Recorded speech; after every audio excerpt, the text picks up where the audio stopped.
The camera fades in slowly on a quiet street in Manila where the evening light slips through tin roofs and narrow alleys. You can almost hear the distant laughter of children and the clinking of tools from small workshops lining the street. In the middle of it, a young Filipino boy named Mateo sits on an old wooden stool beside his father's carpentry shop. His father's hands are rough, calloused, and covered with sawdust, yet gentle as he shapes wood into furniture their neighbors rely on. Mateo used to sit beside him every evening, watching the saw glide, hearing the rhythmic scrape of sandpaper.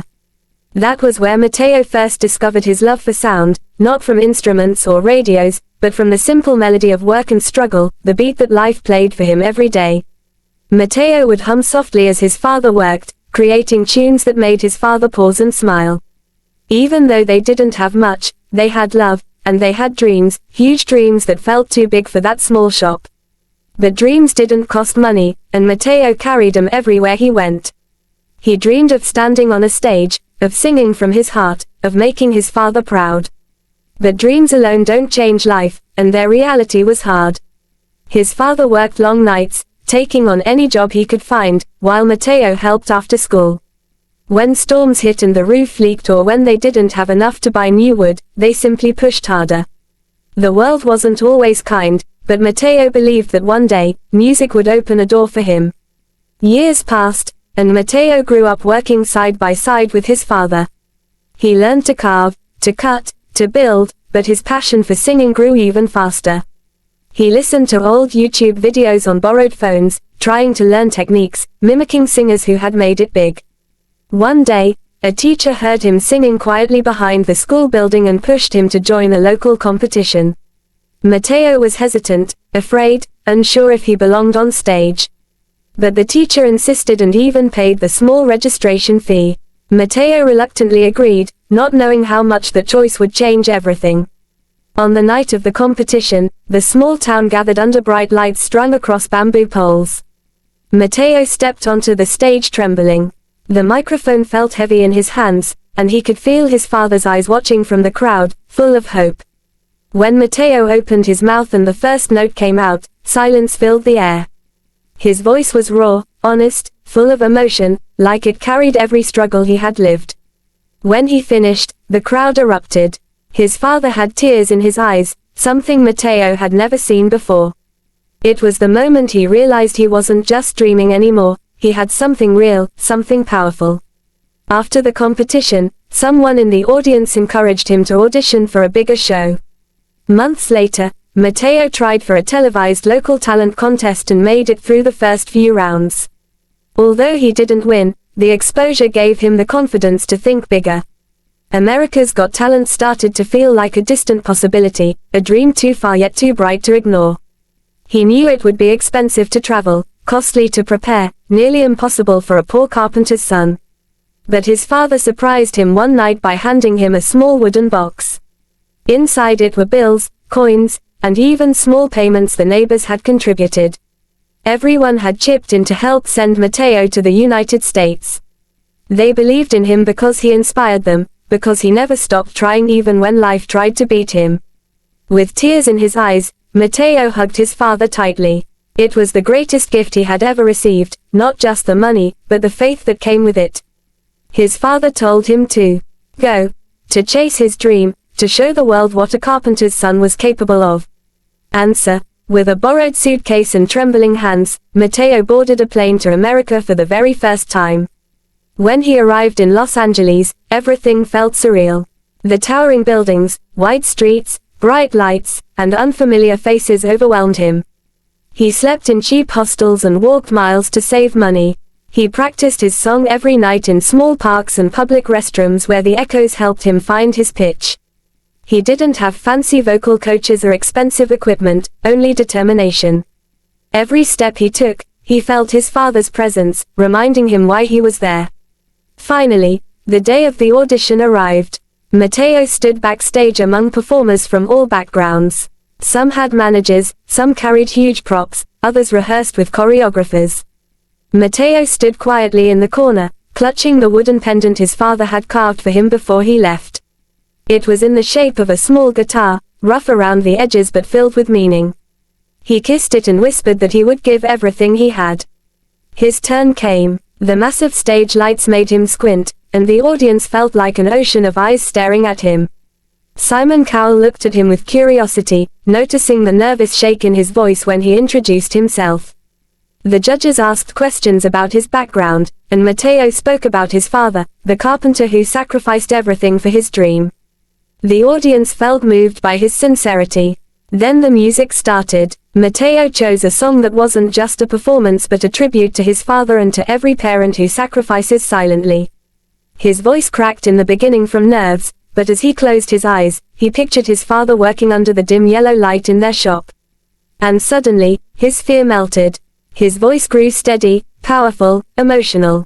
Every note carried weight. Every verse carried pain and triumph. The audience sat frozen, listening to a story unfold through music. Halfway through the song, something unexpected happened. Simon Cowell leaned forward, his expression changed, and his eyes watered. It wasn't just the voice, but the sincerity, the authenticity, the raw truth Mateo delivered. Mateo wasn't singing to impress anyone, he was singing because his life depended on it, because the world needed to feel his journey. When he hit the final note, long and trembling, the audience erupted into applause.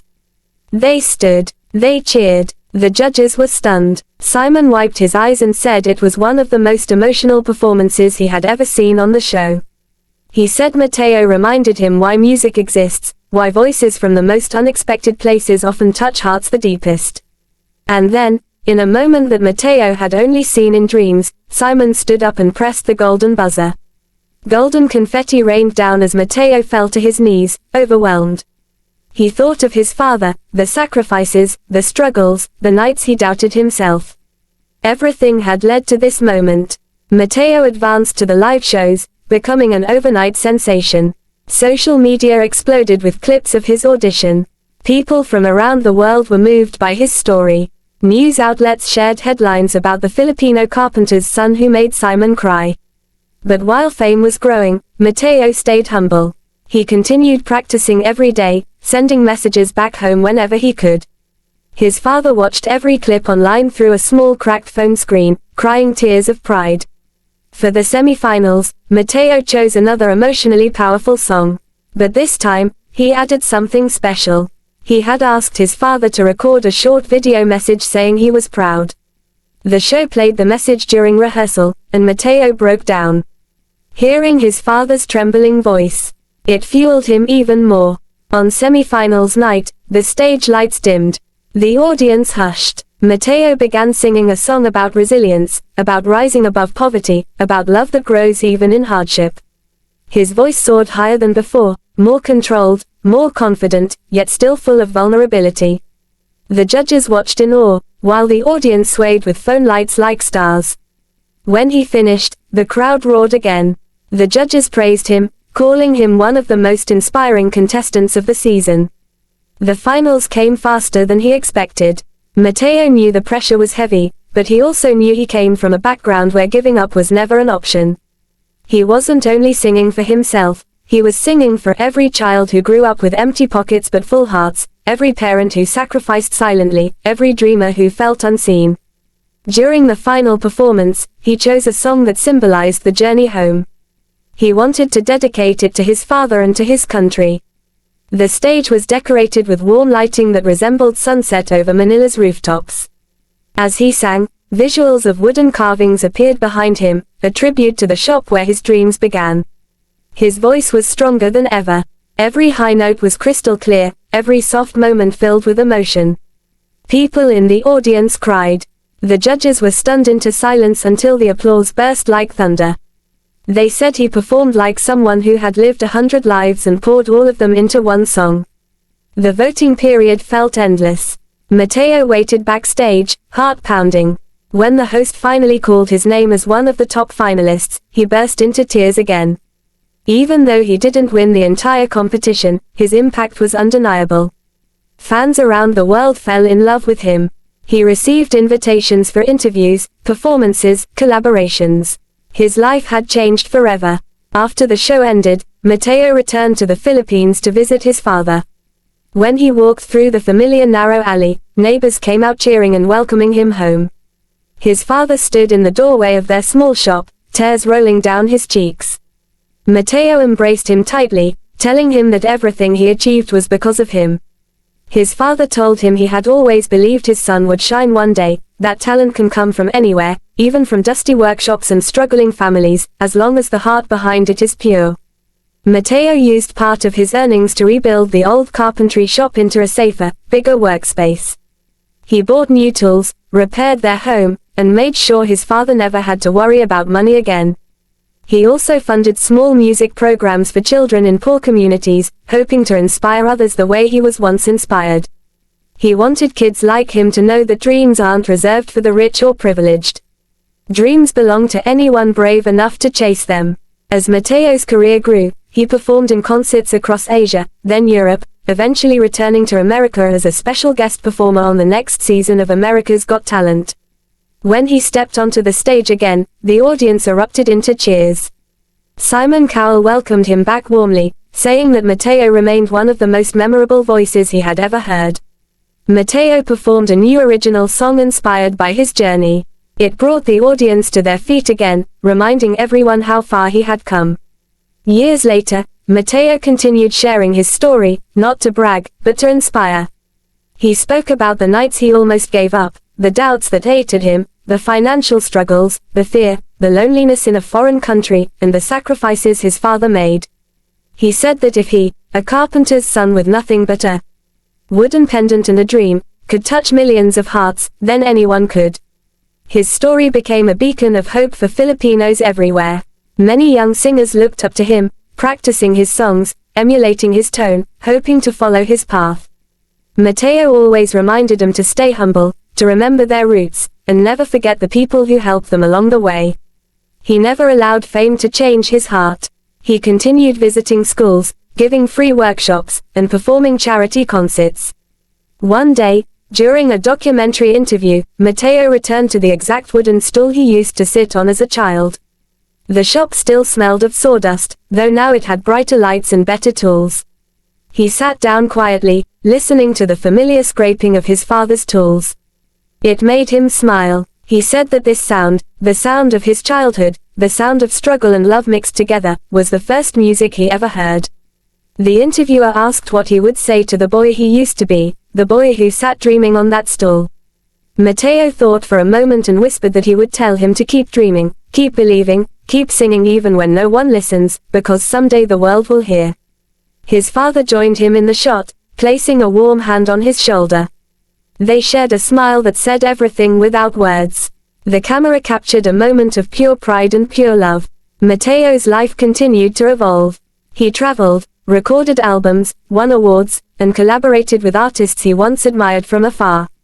But no matter how big the stages became, he always carried the wooden guitar pendant with him.